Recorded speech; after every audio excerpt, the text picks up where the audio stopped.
नमस्कार दोस्तों, स्वागत करता हूं आप सभी का द ओनली बुक ट्यूबर के नए सेगमेंट में जिसका नाम है संडे टाइम।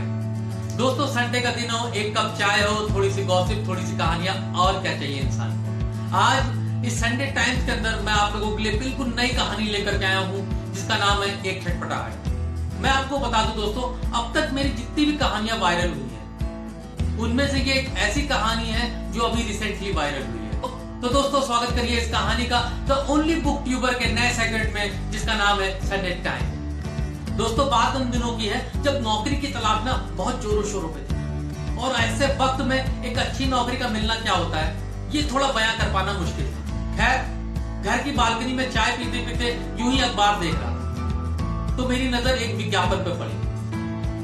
पास के एक स्कूल में कंप्यूटर टीचर की वैकेंसी निकली थी। तो मन में यूं ही ख्याल आया कि जब तक एक अच्छी नौकरी नहीं मिल जाती तो क्यों ना पढ़ाया जाए। इसी बहाने टाइम पास भी हो जाएगा, कुछ पैसे भी कमा लूंगा और मेरी नॉलेज भी अप टू डेट हो जाएगी। और अगले ही दिन बायोडेटा लेकर के निकल पड़ा इंटरव्यू के लिए। और जैसे ही स्कूल पहुंचा तो इंटरव्यू के लिए एक लंबी सी लाइन लगी हुई थी। मुझे क्या मालूम था कि इतनी छोटी सी नौकरी के लिए भी इतने लोग आएंगे इंटरव्यू देने के लिए। करीब 3 घंटे वेट करने के बाद मेरा नंबर आया और वो नौकरी मुझे मिल गई। कारण सिर्फ इंग्लिश। मतलब स्कूल के मैनेजमेंट को लगा ये एक अच्छी इंग्लिश बोल लेता है तो कम से कम कंप्यूटर के साथ साथ वो इंग्लिश भी पढ़ा लेगा। और दूसरी सबसे बड़ी कि तनख्वाह को लेकर के मेरी कोई खास मांग नहीं थी। अगले दिन से मैं स्कूल जाने लगा।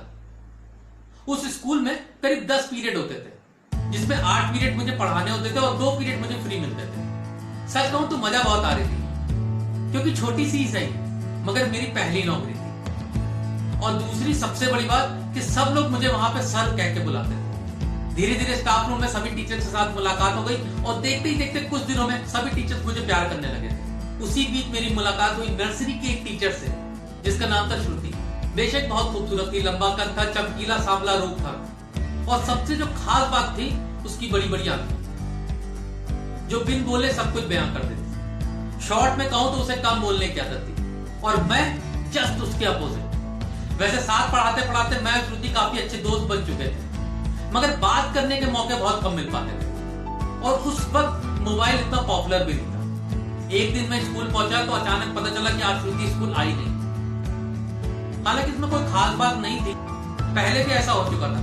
मगर जब भी वो छुट्टी पे जाती थी ना वो मुझे पहले बता देती थी। मगर आज के बारे में उसने मुझे कुछ भी नहीं बताया था। मैंने सोचा हो सकता है भूल गई। तो दोस्तों, मैंने अपने दिल से कहा कि इतनी हड़बड़ी ठीक नहीं है। नेक्स्ट डे डेफिनेटली श्रुति स्कूल आई। दोस्तों, आपको एक बात पता है कि दिल को बेवकूफ बनाना ना बहुत आसान है। तुरंत वो बेवकूफ बन जाता है और सारी बातें मान लेता है। मगर ये क्या, देखते देखते 2-3 दिन और बीत गए मगर श्रुति के बारे में कुछ न पता चला। मगर दोस्तों, ये बात भी तो सच थी ना कि हम एक अच्छे दोस्त के सिवा कुछ भी नहीं थे। वो बात और थी कि कम बोलने के बावजूद भी स्कूल में कभी कभार वो मेरा हालचाल ले लिया करती थी या लंच टाइम में अक्सर वो मुझे खाने के लिए पूछ लेती थी। मगर दूसरों के साथ उसका बिहेवियर ऐसा नहीं था। दोस्तों, थोड़ा बहुत श्रुति के बारे में अपने कलीग से पूछने की कोशिश भी की तो कुछ खास बात पता नहीं चली। अब तो मैं वाकई बहुत मायूस हो चला था। मगर सबसे बड़ी बात देखिए दोस्तों, मुझे ये भी नहीं पता था कि जो सोच मैं रखता था श्रुति के लिए क्या वही सोच वो भी रखती थी मेरे लिए। दोस्तों, आज छठा दिन था और रोज की तरह भारी मन से मैं सुबह 7 बजे ठीक स्कूल पहुंचा तो एक कलीग टीचर ने धीरे से मेरे कान में आकर के कहा कि श्रुति मैम स्कूल आई। पहले तो मेरे कानों और मेरी आंखों को यकीन ही नहीं हुआ और जब मैंने उसकी एक झलक देखी तब जाके मेरे दिल को यकीन हुआ कि हाँ, श्रुति स्कूल आ गई थी। हाँ, उसे देख करके ऐसा लगा जैसे मेरे पीछे हजारों वायलिन और गिटार बजने लगे हो और बहुत सारे रोमांटिक सॉन्ग भी। इस बात को तो काफी साल हो चुके हैं मगर अपनी भावनाओं पर काबू रखते हुए मैंने अपना काम करना शुरू कर दिया और लंच टाइम का वेट करता रहा। लंच टाइम होते ही मैं सबसे पहले स्टाफ रूम पहुंच गया और वहां पर श्रुति का वेट करने लगा। हालांकि ज्यादा वेट नहीं करना पड़ा, 5 मिनट के अंदर ही श्रुति और सारे टीचर्स लंच के लिए आ चुके थे। मगर 2 मिनट के अंदर ही सुषमा मैम, जो हम सारे टीचर्स के बीच सबसे सीनियर थी, अपनी जगह खड़ी होकर के अनाउंस करने लगी कि हेलो टीचर्स, क्या आप लोगों को पता है कि श्रुति के फादर का ट्रांसफर पंतनगर हो गया है और श्रुति सिर्फ हम लोगों के साथ 2 दिन के लिए है। उसके बाद वो स्कूल छोड़ के जा रहे हैं और सारे टीचर्स की तरफ से ये फर्ज बनता है कि कल क्यों ना हम लोग श्रुति को एक फेयरवेल पार्टी दें। और सारे टीचर्स ने मिलकर के सहमति दिखाई और तुरंत ही लग गए पार्टी की प्लानिंग में। हालांकि सभी टीचर श्रुति को लेकर के बहुत खुश थे, मगर जहां तक सवाल था मेरे चेहरे पे साफ 12 बज रहे थे। पैरों के नीचे जमीन सड़ चुकी, जाने की 1.5 बूंद में नीचे नजरें किए मैं कुछ सोच रहा था कि अचानक साइंस की टीचर जिनका नाम दीप्ति था, वो मेरी तरफ आंख मारते हुए बोल पड़ी, श्रुति तुम्हें पता है ये भाई साहब तुम्हारे बारे में रोज पूछते थे, अब तुम आ ही गई हो तो तुम ही पूछ लो इनसे कि क्या बात है। मगर हम दोनों ही नजरें झुकाए हुए लंच कर स्कूल खत्म होने के बाद बहुत भारी मन से भारी भारी कदमों के साथ घर की तरफ निकल पड़ा। तेरी दुनिया हमारे इतने साल हो गए, अब ये गाना क्यों बज रहा है? हाँ तो मैं कहाँ था? हाँ, स्कूल से निकला था, मन बहुत ही भारी था और भारी भारी कदमों के साथ घर की तरफ निकल पड़ा। दिल चीख चीख के ये कह रहा था कि कहीं बैठ के अच्छे से रो लूं, मगर ऐसा भी तो नहीं कर सकता था। ये सब सोच ही रहा था कि पीछे से एक बड़ी महीन सी आवाज आई, सुनिए। और जब मैंने पीछे मुड़ के देखा, वो और कोई नहीं श्रुति थी, जो कि मेरी तरफ भागते हुए आ रही थी और पास आके हाँफते हुए बोली, अरे अकेले अकेले कहाँ जा रहे थे, चलिए साथ चलते हैं। हम दोनों के बीच 2-3 सेकंड के लिए खामोशी छाई हुई थी और वो फिर अचानक खामोशी को चीरते हुए बोली, हाँ जी बताइए, क्यों पूछ रहे थे मेरे बारे में इतना? अपनी भावनाओं को दबाते हुए मैं बोला कि नहीं ऐसी कोई बात नहीं थी, बस यूं ही। चुटकी लेते हुए श्रुति बोली, ना कुछ तो बात है, बताइए ना प्लीज।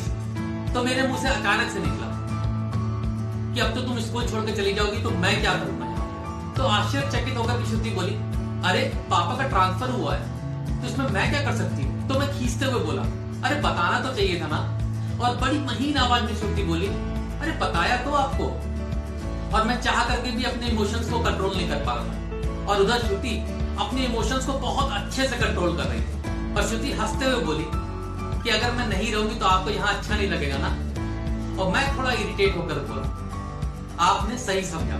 श्रुति तपाक से बोली, पर क्यों ये तो बताइए। और दोस्तों मुझसे रहा नहीं गया, मैंने अपने सारे इमोशन उसके सामने खोल करके रख दिए। बस वो बुद्ध बनी चुपचाप सुनती रही। इससे पहले कि वो कुछ बोल पाती कि पीछे से एक स्कूटी की आवाज आई, जिसे सुषमा मैम चला रही थी और चुटकी लेते हुए बोली, भाई तुम दोनों के बीच में अगर गुफ्तगू खत्म हो गई हो तो मैं भी कुछ बोलूं?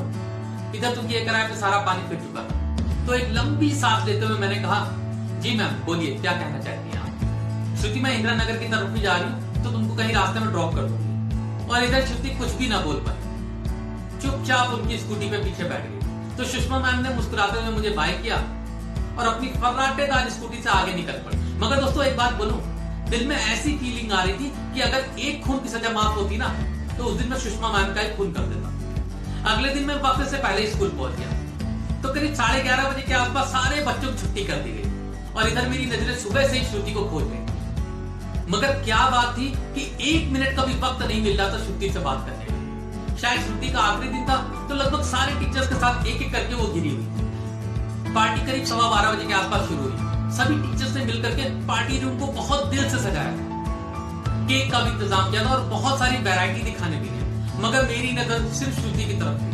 मेरा दिल जोर जोर से कह रहा था सिर्फ 5 मिनट चाहिए थे मुझे श्रुति से बात करने की। मगर मजाल है कि किसी टीचर ने भी उसे खाली छोड़ दिया, उसे 2 मिनट के लिए। पीछे से काफी अच्छे अच्छे पसंदीदा गाने बज रहे थे जो कि मुझे बिल्कुल भी अच्छे नहीं लग रहे। पता नहीं किसने ये गाना लगा दिया, तू कल चली जाएगी तो मैं क्या करूंगा, तू याद बहुत आएगी तो मैं क्या करूंगा। इस गाने को सुन करके तो मैं और भी चिढ़ गया, तो मैं चुपचाप एक कोने में जाकर के खड़ा हो गया कि मैं खुद को संभालने की कोशिश ही कर रहा था कि मुस्कुराते हुए श्रुति मेरी तरफ आई और एक प्लेट आगे करते हुए बोली कि लीजिए केक खाइए। सच कहूं दोस्तों, वो हर पल मुझे एहसास करा रही थी कि मैं उसके लिए कुछ खास था और मैं बेसब्री से श्रुति के मुंह से वो 3 मैजिकल वर्ड सुनना चाहता। आज श्रुति का आखिरी दिन था और वाकई वो खुले बालों में बहुत खूबसूरत लग रही थी। खैर मैंने दिल को फिर से समझाया कि अरे छोटू थोड़ी देर और रुक जा यार, जहां इतनी देर वेट किया है थोड़ी देर और वेट कर ले, चल पार्टी खत्म हो जाएगी फिर उससे बात कर लेंगे। करीब 2:30 बजे के आसपास सारा स्टाफ धीरे धीरे एक एक करके निकलने लगा और इधर मैं श्रुति के चलने का वेट करने लगा। मैंने खुद से ये वादा किया था कि आज चाहे कुछ भी हो जाए मैं श्रुति से बात करके ही रहूंगा, उसका डिसीजन जान के ही रहूंगा। और सबसे बड़ी बात कि आज श्रुति को मैं किसी की स्कूटी पे या किसी की मोटरसाइकिल पे जाने नहीं दूंगा। इसलिए मैं पूरे इंतजाम से आया था। इसलिए आज मैं अपने पापा की 3 गियर वाली प्रिया स्कूटर, जिसका नाम उन्होंने रफ्तार रखा था, स्कूल लेकर के आया था और उसमें 60 रुपए का पेट्रोल भी डलवाया था। मगर ये क्या, फिर से मेरी प्लानिंग पे सारा पानी फिर गया। अचानक से उसका भाई आ गया उसे लेने के लिए। अब तो मेरे सारे इमोशंस की कीमा कलेजी बन चुकी। हाँ, मगर ये बात थी कि बड़ी बेबसी के साथ उसकी निगाहें मुझे ही देख रही थी। उस पल तो मुझे ऐसा ही लग रहा था कि यमराज खुद प्रकट हो गए हो मेरे प्राण खींचने के लिए। मगर दोस्तों, मेरी बात का यकीन मानिए, आज भी मैं इस बात को मनाता हूं कि किसी को ऐसा दर्द ना हो जैसा दर्द मुझे उस वक्त महसूस हुआ। ऐसा लग रहा था किसी ने मुझे बांध के मारा। ना रोते बन रहा था, ना हंसते बन रहा। हो सकता है आपके लिए कॉमेडी हो, पर मेरे लिए वाकई एक ट्रेजेडी थी। खैर, सुना था कि वक्त बड़े बड़े जख्मों को भर देता है, और आज इस बात को 7 महीने करीब 12 दिन हो चुके थे, और आज मैं जगजीत सिंह की गजलों और पंकज उदास की गजलों से उभरने लगा था। मतलब दिल को मना चुका था कि अचानक पापा आ गए और बोले, अगर आप गालिब बन चुके हो तो कृपा करके मेरे साथ बैंक तक चलने का कष्ट करेंगे। बड़ी मेहरबानी होगी। आखिर कर भी क्या सकता था, पिताजी का आदेश था, मानना तो था ही। और पिताजी एक ऐसी प्रजाति होते हैं जिन्हें आप कुछ समझा नहीं सकते, और ऊपर से रही बात प्यार मोहब्बत की, तौबा तौबा। पापा ने स्कूटर स्टार्ट की और गरजते हुए बोले, बैठिए पीछे। और मैं चुपचाप मुंह बंद करके पीछे बैठ गया। कर भी क्या सकता था। और मुझे ये तक नहीं मालूम था वो उस बैंक में जा रहे थे जो हमारे घर से करीब 8 किलोमीटर दूर थी। मैं चुपचाप पीछे बैठा हुआ था और उनकी नसीहतें सुनता जा रहा था कि अचानक मुंशी पुलिया चौराहे के किनारे मंदिर के बाहर मेरी नजर पड़ी। वहां श्रुति खड़ी थी, जो कि शायद किसी ऑटो का वेट कर रही थी। और दोस्तों, इधर मेरे पापा की स्कूटर ना उसके बगल से गुजरी, और उसने भी मुझे देख करके रोकना चाहा। मगर अगले ही पल उसे एक बात का एहसास हो गया कि जो बैगनी हेलमेट पहना हुआ शख्स है ना, ये कोई और दूसरा नहीं हो सकता, ये उसके पापा ही होंगे। इसलिए वो खामोश होकर के सिर्फ मुझे देखती रही, और लिहाज में मैं उससे कुछ बोल ना पाया। अब बैंक मुंशी पुलिया चौराहे से करीब आधी किलोमीटर की दूरी पर रह गया, तो मैंने जल्दी से अपने पापा को बैंक में छोड़ते हुए कहा, मैं अभी आता हूं आपके पास। इससे पहले मेरे पापा मुझसे कुछ कह पाते कि मैंने उस स्कूटर को 100 किलोमीटर की स्पीड से वापस मुंशी पुलिया चौराहे की तरफ मोड़ा, और जिस स्कूटर को 30 किलोमीटर से ऊपर जाने की आदत नहीं थी, वो भी चिल्लाने लगी। कुछ ही पल में मैं मंदिर के पास पहुंच गया। पसीने से लथपथ था, गर्मी अपने जोरों पर थी, सब कुछ ठीक दिख रहा था, मगर श्रुति कहीं दिखाई नहीं पड़ी। हालांकि इस बात का तो एहसास हो गया था कि उसका घर यहीं कहीं आसपास ही होगा, और इधर मेरा दिल जोर जोर से चिल्ला रहा था कि भाई, आज तुमने जिंदगी का सबसे बड़ा मौका खो दिया। दोस्तों, आज इस बात को करीब 15 साल हो चुके हैं, मगर जब भी मैं उस रास्ते से गुजरता हूं ना, आज भी मेरी नजरें श्रुति को ढूंढती। हालांकि अब तो कोई ख्वाहिश बाकी नहीं रह गई, लेकिन मेरा दिल आज भी उन बातों को सुनना चाहता है जो श्रुति मुझसे कभी कहना चाहती थी मगर कह ना पाई। आज सब कुछ है मेरे पास, पैसा, पोजीशन, एक अच्छी हाई टेक्नोलॉजी का मोबाइल भी, जिससे आप बड़ी आसानी के साथ किसी से भी अप्रोच कर सकते हैं। मगर ये एक छटपटाहट रह गई बाकी मेरी जिंदगी के साथ। तो वो कहते हैं ना कि दिल को बहलाने के लिए अच्छा ख्याल है गाने। तो मैंने भी अपनी जिंदगी को एक गाने के साथ जोड़ लिया कि तेरी गलियों में ना रखेंगे कदम आज के बाद। तो दोस्तों, आज के लिए बस इतना ही। मैं लेता हूं विदा, और कैसी लगी आपको ये स्टोरी मुझे मैसेज के थ्रू जरूर बताइएगा। आप मुझे चाहे तो व्हाट्सएप भी कर सकते हैं, मुझे मेल भी कर सकते हैं। दोनों डिटेल मैंने ऑलरेडी स्क्रीन पे दे रखी है। और हाँ, अगर अभी तक आपने इस चैनल को सब्सक्राइब नहीं किया है तो मेरी रिक्वेस्ट है कि प्लीज बटन दबा करके इस चैनल को तुरंत सब्सक्राइब कर लें। तब तक के लिए खुश रहें, सुरक्षित रहें, अपने परिवार को सुरक्षित